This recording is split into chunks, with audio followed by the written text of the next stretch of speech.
வணக்கம். மீண்டும் வந்திருக்கிறது அமலாக்கத்துறை. இந்த முறை திமுகவுடைய கூட்டுறவுத்துறை அமைச்சர் ஆத்தூர் சட்டமன்ற உறுப்பினர் மரியாதைக்குரிய பெரியசாமி அவர்களுடைய வீடு, அவருடைய மகனும் திமுகவுடைய திண்டுக்கல் கிழக்கு மாவட்ட செயலாளரும் பழனி சட்டமன்ற உறுப்பினருமான செந்தில்குமாருடைய வீடு, பெரியசாமியுடைய மகள் இந்திராணியின் வீடு உட்பட கிட்டத்தட்ட 6 இடங்கள்ல இன்னைக்கு காலைக்கு 6 மணிக்கே ஆயுதம் ஏந்திய சிஆர்பிஎஃப் வீரர்களோடு அமலாக்கத்துறை அதிரடியான சோதனையில் ஈடுபட்டிருக்கு.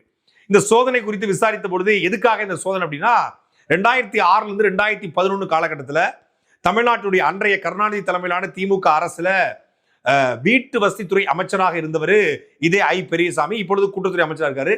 அப்பொழுது வீட்டு வசதித்துறை அமைச்சராக இருக்கும் பொழுது அவர் வருமானத்துக்கு அதிகமாக சொத்து சேர்த்தாரு. அதே போல அன்றைய முதலமைச்சர் கருணாநிதி அவருடைய தனி பாதுகாப்பு அதிகாரி இருந்த ஜாபர்ஸுடைய மனைவிக்கு அவர் முறைகேடாக வீடு ஒதுக்கி கொடுத்தாரு அப்படின்னு பல குற்றச்சாட்டுகள் இருந்தது. இந்த குற்றச்சாட்டு